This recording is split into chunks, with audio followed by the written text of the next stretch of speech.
Estado de tensiones en un punto de un sólido.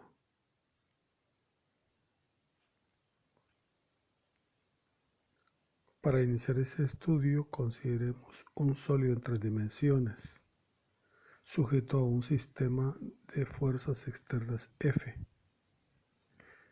Nuestro interés es comprender lo que sucede en términos de tensiones en un punto al interior del sólido. Para intentar aproximarnos a cumplir este propósito, consideremos que el punto de interés podría quedar expuesto al hacer un corte transversal al sólido por medio de un plano. El plano de corte que practicamos al sólido es como se ve en la figura. En esta parte hay que comprender que el punto está contenido en el plano de corte, pero no totalmente, solamente una cara. Para aproximarnos a esto, visualicemos la siguiente imagen. Una vez que hemos retirado una parte del sólido, después de haber cortado, queda de esta manera. Aprovechemos a hacer aquí algunos reconocimientos. Ahora que hemos cortado, observamos el punto de interés. Queremos saber qué es lo que ocurre ahí. Y la manera de aproximarnos a esto es aplicando nuestros conocimientos de la mecánica. Hemos practicado un corte. Como resultado de ello, aparecen dos fuerzas equilibrantes, una en el dominio lineal Fr y otra equilibrante de efectos angulares Mr. Ambas son fuerzas resultantes, quiere decir que son calculadas para la totalidad de la sección transversal expuesta.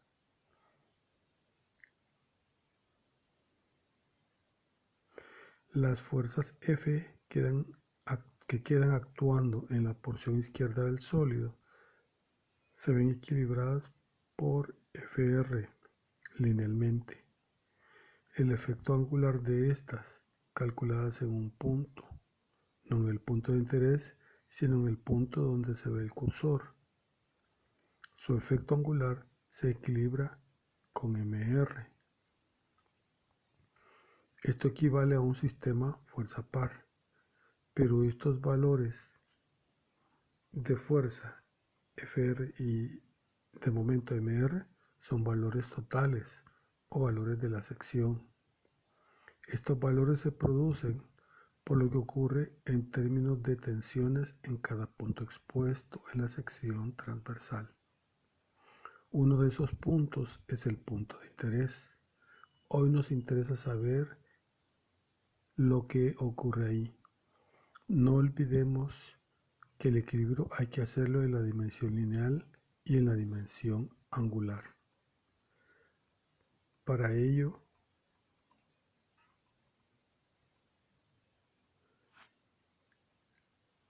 se usan las dos ecuaciones de equilibrio que aparecen en la figura. Aproximémonos al punto de interés y observemos en la tridimensionalidad qué es lo que ahí acontece. Para ello necesitamos colocar un sistema coordenado y entender que tal como ocurre en el punto de interés, como en los demás puntos de la sección transversal, algo similar en términos de fuerza. Lo que ahí ocurre es que en cada uno de los elementos aparecen esfuerzos. En realidad, esfuerzo es lo mismo que fuerza, no como un sinónimo exacto o como un término exacto, sino como una fuerza referida a una unidad de área. En el punto de interés, entonces aparecen esfuerzos que aún desconocemos. Los esfuerzos que aquí identifiquemos van a estar referidos a un sistema coordenado.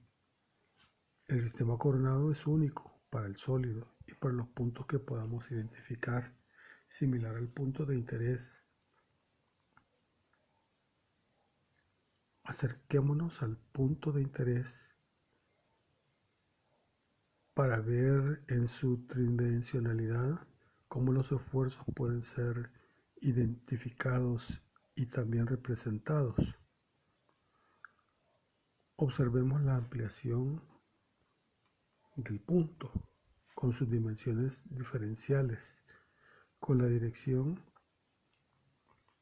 X, Y, Z representada y con los esfuerzos en las caras del punto, referidas a las direcciones coordenadas. Estudiamos, por ejemplo, la cara X. En la cara X, cuya normal está dirigida coincidiendo con la dirección coordenada X, observamos que hay un esfuerzo donde se ubica el cursor. Hay un esfuerzo en el espacio. Este esfuerzo en el espacio se puede proyectar en el plano X y también se puede proyectar en el eje X. Nótese que el plano X y cara X es 1 y el eje X es normal a esa cara. Al descomponerse este esfuerzo tridimensional, tiene convenientemente dos componentes, una en dirección X, ese es el esfuerzo en el eje coordenado, y otro esfuerzo en el plano de la cara X, es decir, en el plano YZ. Esta componente de esfuerzo, como está en el plano, por definición se considera como un esfuerzo tangencial. Y el anterior, sigma XX, se le considera como esfuerzo normal. El tangencial se puede descomponer en dos partes. Así esto da lugar a un esfuerzo cortante tau XY y otro esfuerzo cortante tau XZ. El primer índice indica la cara y el segundo índice indica la dirección. Si aplicamos el principio de cálculo que aprendimos de Pitágoras, considerando que estas son dos componentes vectoriales, la resultante de ellas, que es la tensión tridimensional que citábamos, sigma, se puede obtener de la siguiente manera.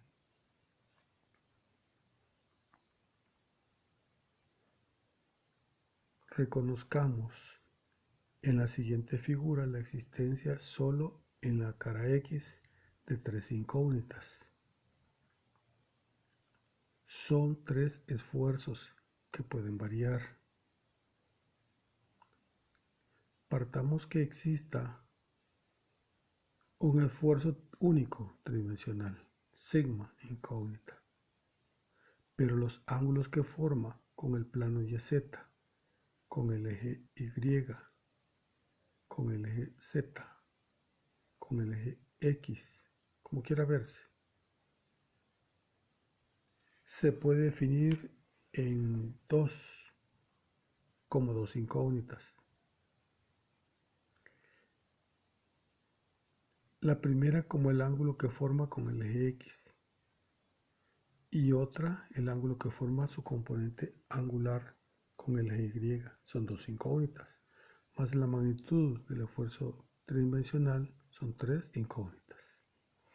En lugar de manejar tres incógnitas, un esfuerzo y dos de dirección, podemos representarlo como tres incógnitas en términos de esfuerzos todos, uno normal y dos tangenciales. Así tendremos en una cara tres incógnitas, en la cara Y tres incógnitas, en la cara Z tres incógnitas. En total tendríamos 9 incógnitas. Si consideramos lo que ocurre en las caras traseras, veremos que existen similares esfuerzos. Esto se representa en la siguiente figura. De aquí podemos nosotros comprender que el elemento guarda equilibrio. Eso lo podemos calcular en términos lineales o en términos angulares. Si lo calculamos en términos angulares, podríamos obtener las tres ecuaciones que allí hemos representado. Para eso se ha considerado las áreas diferenciales y los brazos también diferenciales. Al cancelar los valores diferenciales en las tres ecuaciones, se producen ciertas igualdades. Para los esfuerzos tangenciales en dos caras distintas y direcciones distintas, pero sus valores son coincidentes. Este efecto se puede ver lateralmente como se ve en la figura. De manera que en lugar de tener 9 incógnitas y en virtud de cumplirse estas tres igualdades, las 9 incógnitas se reducen ahora a 6 incógnitas. Estas 6 incógnitas se pueden representar matemáticamente. Una manera muy práctica y útil que en matemáticas se utiliza para representar estos valores es en forma matricial. Tenemos acá representado en forma matricial el estado de tensiones en las tres caras.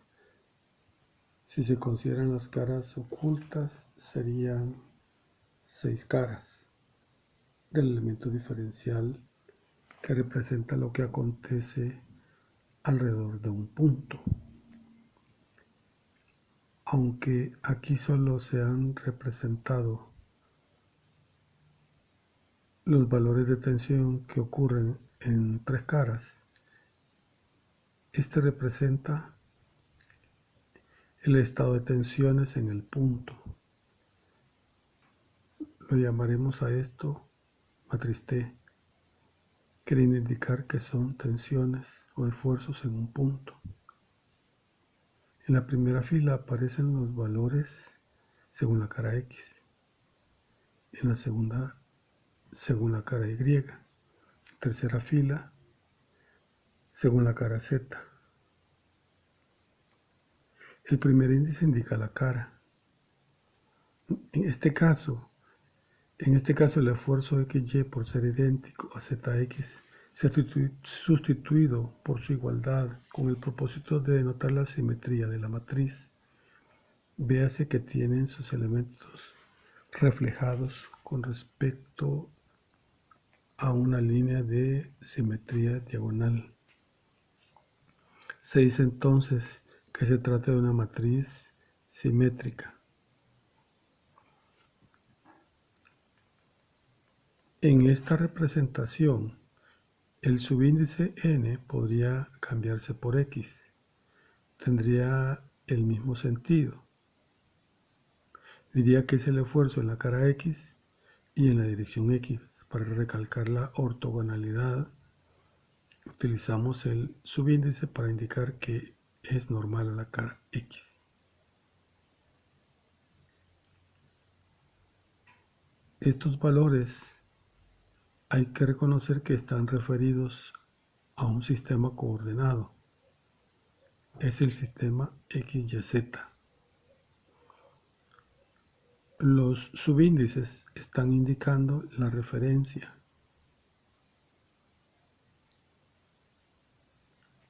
Se lee dirección Y, dirección X, dirección Z. Estos son los ejes coordenados.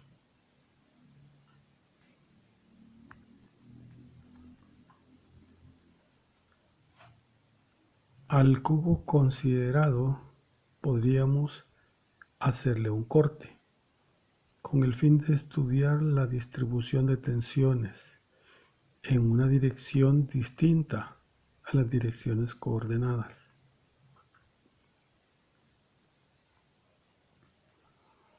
Podríamos practicar un corte por medio de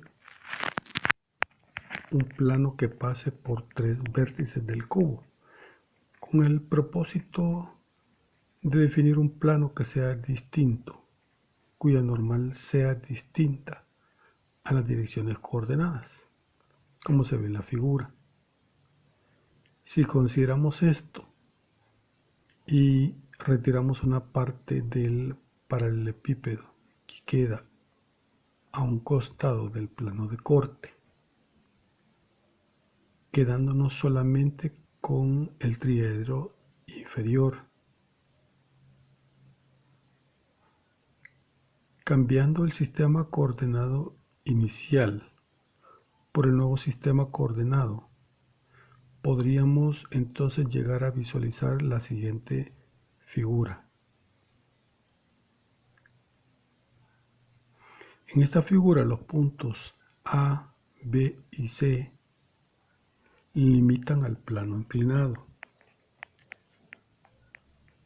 Este plano tiene una dirección normal que en lo sucesivo le llamaremos U.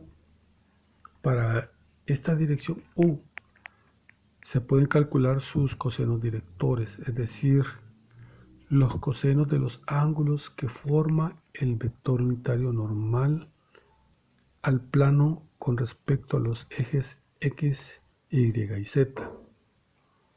Denominaremos a estos cosenos directores alfa, beta y gamma. Cuando utilicemos alfa, beta y gamma, en lo sucesivo estaremos hablando de las componentes del vector unitario normal al plano que se esté considerando. También vamos a definir, en este caso, el área delimitada por los puntos A, B y C. Es un área plana triangular. Tiene una magnitud omega. Y sabemos que la manera de orientar el área vectorialmente es por medio de la dirección normal al área. Como esta es un área plana, la dirección normal es única para esta área. Por definición, hemos dicho que U es la normal. Esta área omega de dirección U se proyecta en los ejes coordenados también como un área triangular, con una magnitud ligeramente distinta. Es cuestión de proyectar el vector U en las direcciones X, Y y Z. Ahora, interesémonos en equilibrar las fuerzas en las 3 direcciones X, Y y Z. Para ello necesitamos totalizar las fuerzas. Recuérdese que los esfuerzos están referidos a un área unitaria. La manera de producir fuerzas sería considerar que el esfuerzo es constante en esas caras diferenciales. Es esfuerzo por área. Y como el área, su naturaleza es también diferencial, entonces reduciremos el símbolo U por su naturaleza diferencial y lo representaremos en el siguiente equilibrio como de omega, para reconocer la naturaleza o la magnitud del área involucrada. Las ecuaciones de equilibrio que se obtienen son las siguientes. Si equilibramos en la dirección X, obtenemos la primera de ellas, al igual en las direcciones Y y Z. Si en estas ecuaciones cancelamos el área diferencial, el sistema de ecuaciones se puede representar matricialmente como sigue. La matriz sigma en realidad es un vector sigma, es decir, es una matriz de una columna con sus componentes X, Y y Z. Recuérdense que este vector sigma es un vector calculado para el plano inclinado. Este vector de tensiones se calcularía como la matriz de tensiones por el vector U. Recuerde que el vector U está denotado por tres componentes: alfa, beta y gamma. Estos son los cosenos directores con respecto a las direcciones X, Y y Z. Entonces, lo que hemos logrado con esto es que el conjunto de tensiones ahora aprovecha la orientación de interés alfa, beta y gamma para producir las tensiones que se producen en el plano sigma. Así la expresión sigma igual T por U es una expresión válida. Utilizamos el estado de tensiones en base al sistema coordenado X, Y, Z. Utilizamos un vector unitario también en base al sistema coordenado X, Y, Z. Utilizamos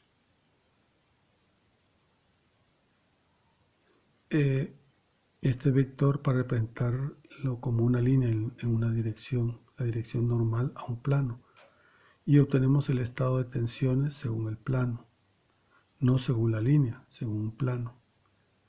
Entonces, sigma representará en lo sucesivo el estado de tensiones calculado para un plano. Recuerde que las tensiones pueden ser normales y tangenciales. Y U siempre representa la dirección normal al plano.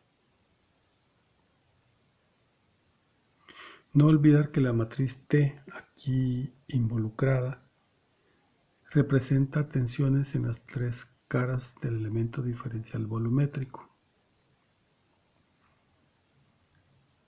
pero están referidos al sistema coordenado X, Y, Z, es decir, que son valores de tensión en las direcciones coordenadas. Primera fila en cara X, segunda fila en cara Y, tercera fila en la cara Z.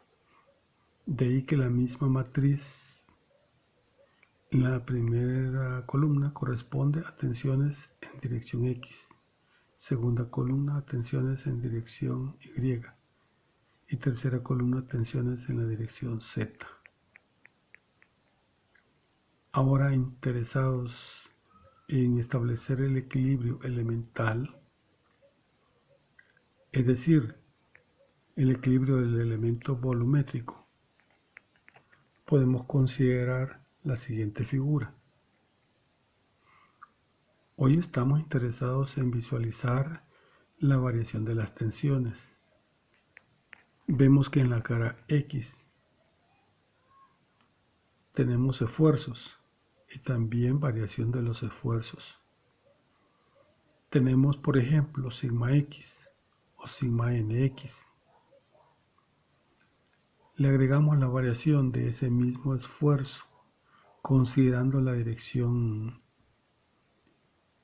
X por un dx, tal como se ve alrededor del cursor, y en la cara anterior solamente sigma X. Estamos considerando que en el elemento podría actuar en color marrón 3 valores de fuerza por unidad de volumen. Estas fuerzas corresponden al vector FV. Sus componentes son X mayúscula, Y mayúscula y Z mayúscula. Son valores calculados para el elemento diferencial de volumen. Si planteamos el equilibrio para este elemento, obtendríamos algunas ecuaciones de equilibrio, al que le denominaríamos equilibrio interno, y se obtendrían las siguientes ecuaciones. Son 3 ecuaciones diferenciales de equilibrio. Estas se utilizarían con el propósito de considerar equilibrio para sólidos que están en movimiento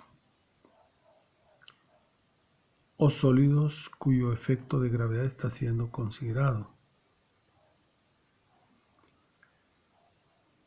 Pero por ser la gravedad una fuerza que depende de la masa o sólido sometido a una fuerza inercial como las fuerzas sísmicas afectando al cuerpo, estaríamos en dinámica.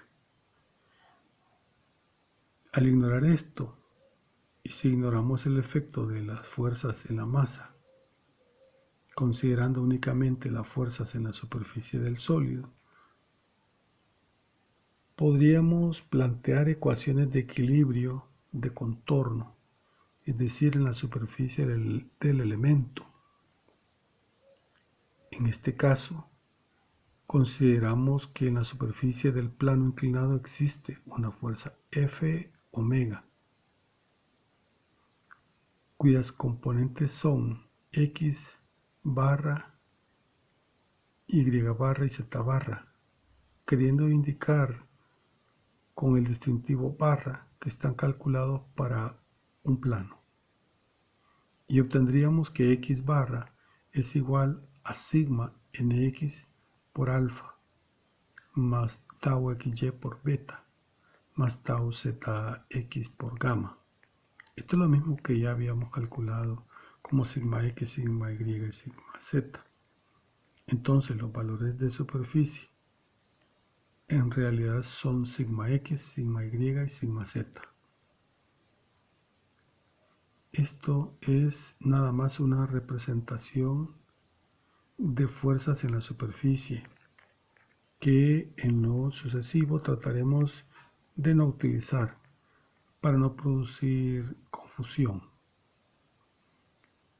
En adelante utilizaremos sigma x, sigma y y sigma z para poder continuar con el desarrollo de este tema. Debemos considerar la transformación de coordenadas de un sistema X, Y, Z a un sistema rotado. Es decir, que el eje X puede rotar alrededor del punto O del eje de coordenadas. Y también y Z lo hará consecuentemente. Recuerde que debe mantenerse la relación vectorial que indica que X cruz Y siempre dará Z. Vamos a denotar en las coordenadas rotadas y los ejes rotados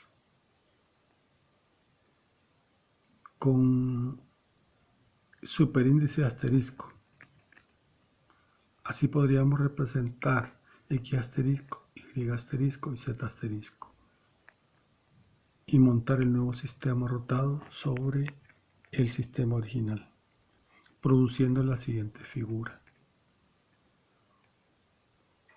Observemos que la dirección X asterisco está denotada en base al sistema X, Y, Z por 3 cosenos directores, alfa 1, beta 1 y gamma 1, donde el subíndice 1 señala a X asterisco, el subíndice 2 señala a Y asterisco y el subíndice 3 a Z asterisco. Los valores alfa relacionan al eje Z, los valores beta al eje Y y los valores gamma al eje Z. Entonces, no olvidemos que tenemos dos sistemas coordenados. Ambos comparten el origen, pero sus ejes van en direcciones distintas. Nuestro interés es representar las coordenadas de un punto. Por ejemplo, que la podemos tener en base a un sistema y queremos calcularlas en base al otro sistema. Por ejemplo, si están referidas al sistema asterisco, queremos transformarlas al sistema XYZ o viceversa. Si tenemos las coordenadas en base al sistema XYZ, queremos calcularlas en base al sistema XYZ asterisco. Las coordenadas están relacionadas unas a otras por medio de cosenos directores. Y tenemos entonces esa manera de representar alfa 1, alfa 2, alfa 3 para el eje X. Recuerde que alfa denota al eje X, beta al eje Y y gamma al eje Z. Y las direcciones 1 al eje X, rotado, 2 al Y rotado y 3 al eje Z rotado. Así obtendríamos la relación que se plantea en las tres ecuaciones diferenciales. Aquí hay que reconocer, por ejemplo, que en la primera ecuación, que corresponde al valor X, este es un valor calculado para la dirección X y se obtiene como 3 sumandos. Quiere decir que cada uno de los 3 sumandos es un valor X por naturaleza. Esto significa que la coordenada X rotada se proyecta en el eje X con este producto. El valor Y rotado se proyecta en la dirección X con esta magnitud. Y el valor Z en coordenadas rotadas se proyecta en la dirección X con esta magnitud.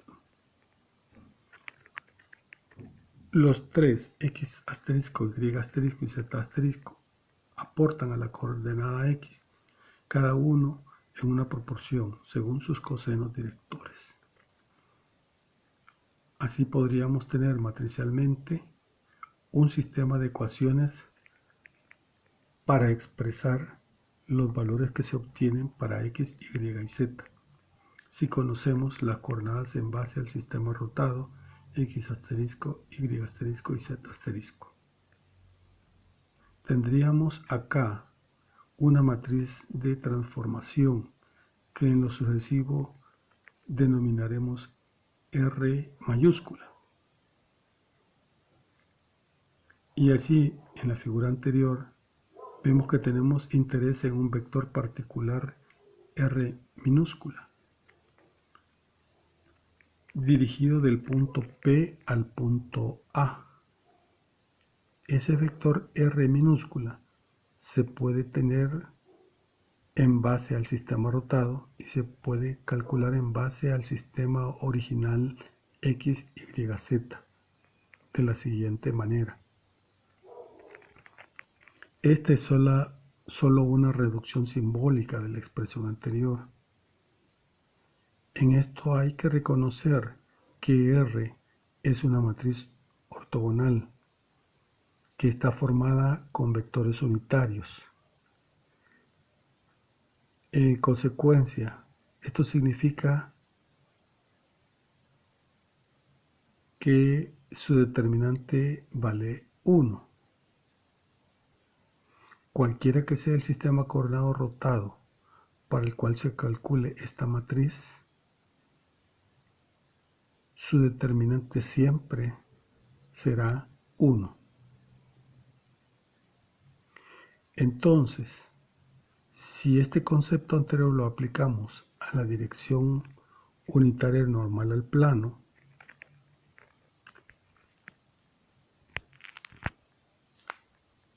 obtendríamos la siguiente relación. Si el vector unitario lo tenemos referido al sistema coordenado rotado. Podríamos transformarlo por medio de una matriz de rotación, como el mismo vector unitario, pero ahora calculado en base al sistema coordenado x, y, z no rotado. Considerando que R es ortogonal y que el determinante es 1, entonces podríamos plantear lo siguiente: que si conocemos el vector unitario normal al plano inclinado en base al sistema coordenado x, y, z, podríamos transformarlo utilizando la inversa de la matriz de rotación para obtener un vector unitario normal siempre al plano. Es el mismo vector, pero ahora calculado en base al sistema coordenado rotado. Véase que acá yo lo leí como inversa de la matriz de rotación y está representado en la figura como transpuesta de la matriz de rotación. Esta escritura es correcta, debido a que para una matriz R ortogonal, la inversa de la matriz R es idéntica a la transpuesta de la matriz R. Pero esto solamente es cierto para matrices ortogonales, es decir, con determinante unitario. Esta es una propiedad de las matrices ortogonales. Si esto lo llevamos al dominio de las tensiones y lo aplicamos a los esfuerzos calculados para el plano, cuya normal es U, podríamos entonces obtener una transformación del estado de tensiones. El estado de tensiones podríamos calcularlo como T en base a un sistema coordenado x, y, z, y obtendríamos la relación que antes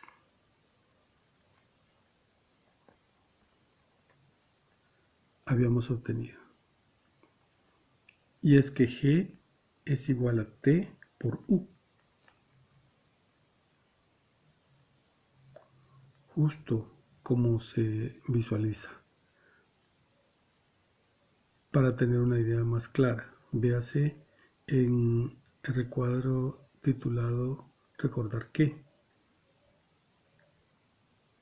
Pero esto es cierto también si solo consideramos el sistema rotado. Las tensiones para el plano inclinado se pueden calcular en base al sistema coordenado rotado, tomando como base la matriz de tensiones según el sistema rotado, multiplicado por el vector unitario normal al plano, según las coordenadas rotadas. Es decir, esto está todo en el dominio del sistema coordenado rotado. La relación es correcta, pero también es cierto en el sistema coordenado x, y, z. Quiere decir que la relación es independiente de la rotación, porque no está vinculando cálculo de un sistema y del otro. Pero podríamos nosotros relacionar la información de un sistema con la información calculada hacia otro. Podemos decir que, en virtud que estamos trabajando con vectores, que las tensiones calculadas para un plano inclinado en base al sistema coordenado no rotado x, y, z, sigma se puede calcular transformando por medio de una rotación las tensiones que se obtienen para el mismo plano, pero calculadas en base al sistema coordenado rotado. Recuerde que estamos trabajando con vectores y esta relación entonces es correcta. Pero por la igualdad anterior podríamos obtener por sustitución que las mismas tensiones en el plano inclinado del sistema coordenado X, Y, Z se pueden calcular de esta manera.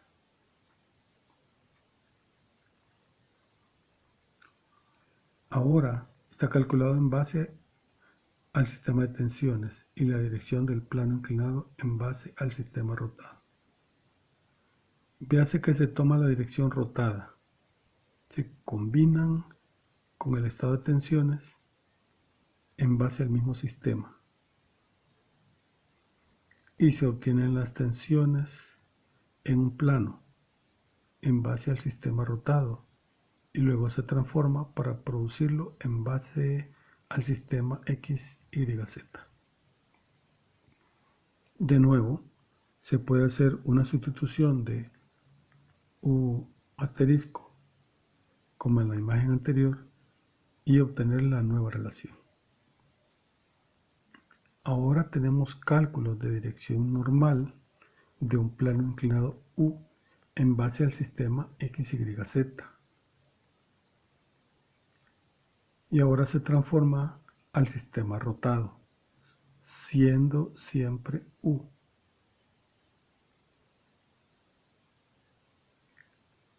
Se combina con el sistema de tensiones siempre en base al sistema rotado, para obtener las tensiones en el plano en base al sistema rotado. Y luego se transforma al sistema X, Y, Z. Esto tiene total sentido. Pero de estas relaciones se puede deducir que el estado de tensiones en base al sistema X, Y, Z se puede calcular basándonos en el estado de tensiones referido al sistema rotado, utilizando la matriz de transformación de la manera que se indica. O si se quiere, a la inversa. Si se conoce el estado de tensiones en base a X, Y, Z, se puede calcular el estado de tensiones en base a un sistema coordenado rotado, utilizando la segunda expresión.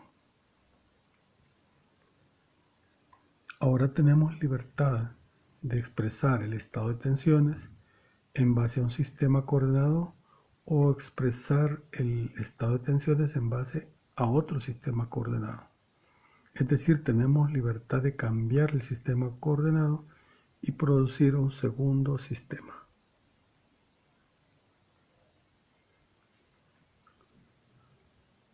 Hoy nos interesamos en estudiar qué es lo que ocurre en unas direcciones singulares. Tenemos interés en saber si existe un plano inclinado en el cual la tensión sigma que se genera tiene componente normal únicamente. Es decir, que la componente tangencial tau desaparece. Para ello consideremos la siguiente figura. En color marrón se ha representado el esfuerzo sigma. Recuérdense que para este plano U representa la dirección normal al plano. Como estamos interesados en saber si la tensión sigma es normal al plano, entonces hay que plantearlo como una ecuación. Primero como interrogante. ¿Existe un plano cuya componente tangencial sea nula? Fíjese bien, observe bien, estamos interesados en que tau sea cero, pero no podemos plantearlo directamente. Una manera de plantearlo en términos de la tensión normal, y para este propósito planteamos como ecuación lo siguiente. Observe que del lado izquierdo tenemos el estado de tensiones T en base al sistema X, Y, Z. Y lo que hacemos es calcular las tensiones sigma según el plano inclinado, utilizando U, es decir, la dirección del vector unitario normal a ese plano inclinado. Con esto obtenemos el vector sigma, es decir, las tensiones. Hasta aquí sigma incluye las tensiones tangencial y normal.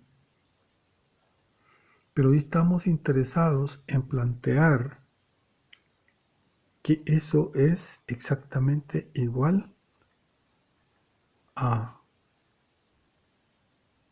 y del lado derecho planteamos que es igual a algún valor sigma por U, donde sigma es un valor escalar de magnitud desconocida y U es la dirección normal al plano. Quiere decir que estamos interesados en obtener sigma como vector tridimensional, que sea exactamente igual a su componente normal. Y esto está afirmando que la componente tangencial de sigma sea nula. Es decir, que no hay componente tangencial. Al plantearlo de esta manera, podemos hacer un trabajo algebraico y observar que hay algo común en los dos miembros de la ecuación U. Pero que al separar U, sigma, al ser un escalar, no tendría sentido restarlo de t, puesto que son de distinta naturaleza. Entonces, introducimos una modificación a esto. Aprovechando el concepto de matriz de identidad, en términos matriciales, U es una matriz. Introducimos la matriz identidad del mismo número de filas que tiene U. Recuérdense que U tiene 3 filas. Entonces, I debe tener 3 filas. Y T tiene 3 columnas. Entonces, I debe tener 3 columnas, ya que sigma es escalar. Eso es un solo valor.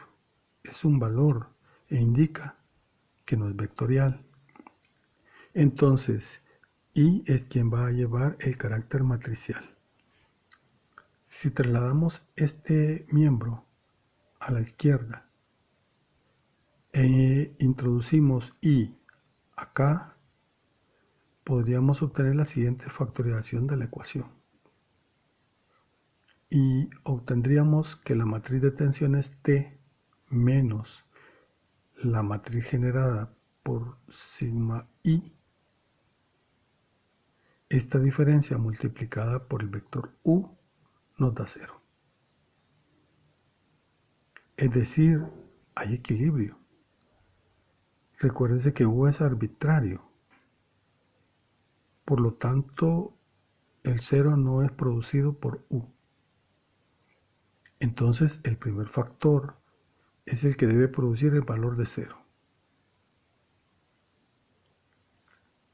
La dirección que buscamos, para anticipar un poco, corresponde con la imagen que ofrezco. Estamos interesados en hallar direcciones distintas a X, Y, Z. Direcciones 1, 2 y 3, en la cual solo existan sigma 1 en la cara de dirección 1.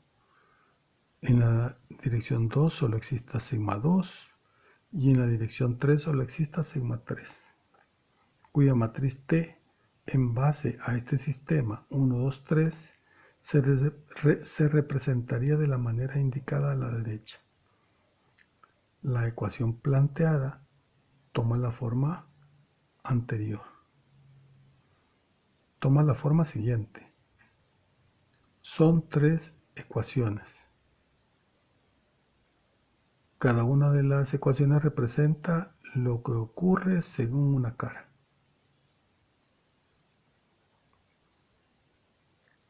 La cara X aquí puede leerse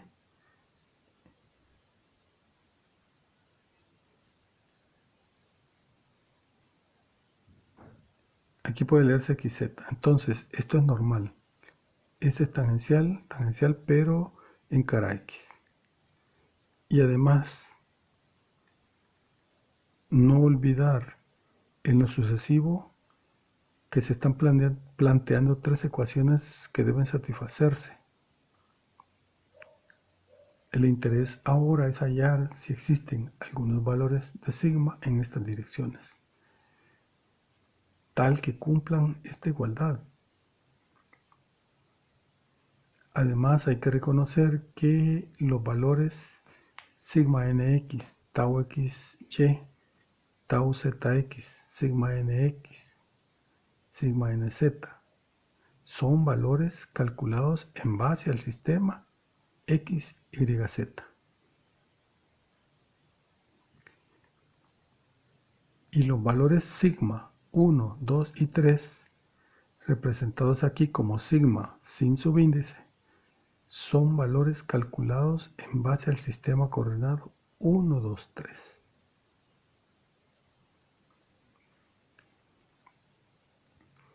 Entonces estamos aquí en presencia en realidad de dos sistemas. Pero en esta ecuación no está utilizando la forma vectorial, sino las magnitudes. Es una forma escalar. Aquí sigma representa cualesquiera de estos valores, pero uno en particular. En vertical, en columna, en la primera columna, vemos lo que ocurre en la dirección X, lo que ocurre en la dirección Y, lo que acontece en la dirección Z. Para resolver este sistema de ecuaciones y obtener una solución no trivial, la solución trivial se leería como alfa igual 0, beta igual 0 y gamma igual 0. Y eso cumpliría la igualdad. Pero no tenemos interés en que pero hoy tenemos interés en que como alfa, beta y gamma representan a U y U es arbitrario, entonces no es necesariamente 0. Entonces la pregunta es, ¿existiría un valor alfa que haga que esa triple igualdad se cumpla? La solución no trivial la podríamos calcular de esta manera. Lo que buscamos es que el determinante de la matriz de este sistema de ecuaciones sea 0. Cuando eso se cumpla, entonces el sistema también cumplirá su igualdad. Y al desarrollar esto, tendríamos de esta manera la ecuación cúbica siguiente, donde I1, I2 y 3 sencillamente son tres valores que dependen de los esfuerzos, pero que aquí no los hemos representado para no mostrar complejidad, sino visualizar una simplicidad. Nuestra incógnita es sigma, y está el cubo, al cuadrado, el lineal, y de ahí término independiente. Es decir, estamos ante una ecuación cúbica, cuya solución podríamos obtener. Tendríamos tres valores sigma. Estos tres valores sigma corresponden a los valores sigma 1, sigma 2 y sigma 3. Para hallar las direcciones principales en las cuales los valores sigma existen, quiere decir las direcciones de estos vectores U, U1, U2, U3,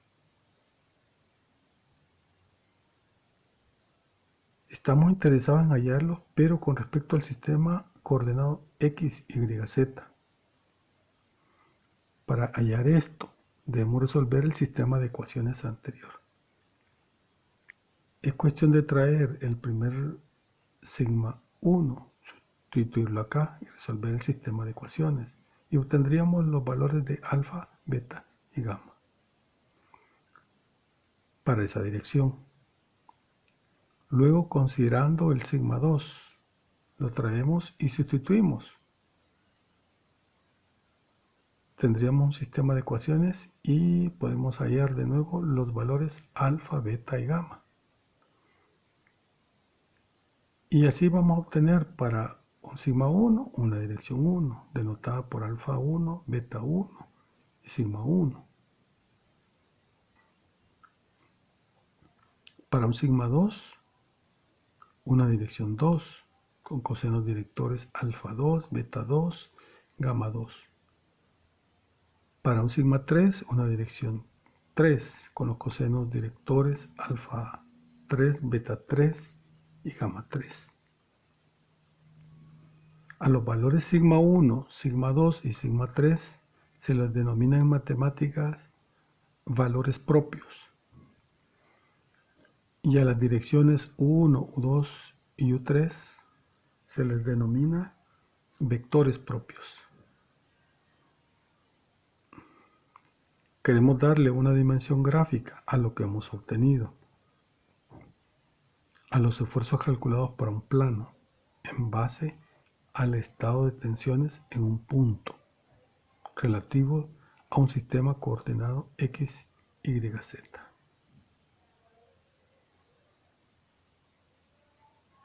Para ello, partamos de una relación antes referida. Sigma es igual a T por U. Si cambiamos de base y nos pasamos el sistema coordenado 1, 2 y 3, se podría plantear esto. Que G, calculado en base al sistema 1, 2, 3,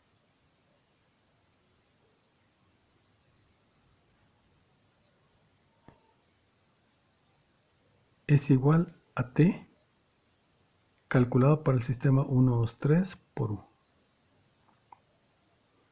calculado para el sistema 1, 2, 3. Entonces, reconozcamos que ahora alfa, beta y gamma están representando la dirección U, pero en relación al sistema 1, 2, 3.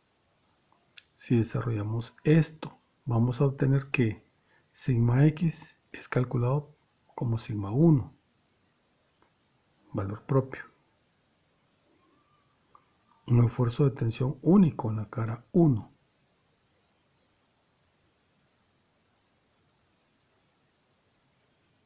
Por alfa, que es el primer componente del vector U. Y el sigma Y se calcula como el siguiente producto. Sigma 2 por beta. Y la componente Z de tensiones como sigma 3 por gamma. Véase cómo se ha simplificado la relación alfa, beta y gamma. No olvide que son los cosenos directores del vector U. Y los esfuerzos calculados para este plano, cuya normal es U, son sigma X, sigma Y y sigma Z. Por lo tanto, se cumple que en la dirección cuyos cosenos directores son alfa, beta y gamma, por definición es un vector unitario, y la magnitud de un vector unitario es 1, entonces se cumple que alfa al cuadrado más beta al cuadrado más gamma al cuadrado es igual a 1. Estamos elevando al cuadrado los cosenos directores y los estamos sumando. Esto nos da 1. Si las relaciones anteriores para alfa, beta y gamma, es decir, alfa calculado como sigma X entre sigma 1, beta calculado como sigma Y entre sigma 2 y gamma calculado como sigma Z entre sigma 3, lo sustituimos en esta ecuación, se obtiene la siguiente expresión. Es la misma expresión, pero está calculada en términos de esfuerzos. Esfuerzos en las direcciones X, Y, Z y en las direcciones 1, 2 y 3. Es decir, X, Y, Z es arbitrario. Es decir, en la dirección 1, estas son las componentes, sin tratar de distraernos en aquello y tratamos de mirar sigma Z y la representamos como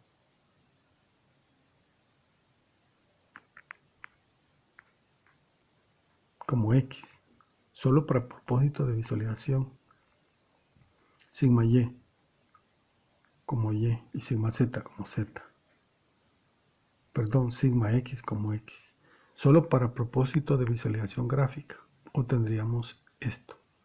Y esta ecuación Pero lo que hemos aprendido en matemáticas es la ecuación de un lugar geométrico tridimensional.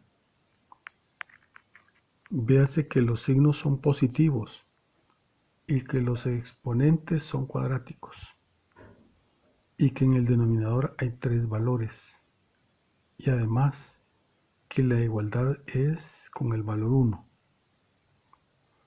Esto nos lleva a concebir o a recordar la representación de un elipsoide. Tridimensionalmente esto se representa así. Las direcciones 1, 2, 3 son los ejes principales, los ejes transversales del elipsoide. 1 es en una dirección, 2 en otra dirección ortogonal y 3 en otra. ¿Cuál sea el mayor? Esto no se puede afirmar, dependerá de los valores, pero si son ortogonales,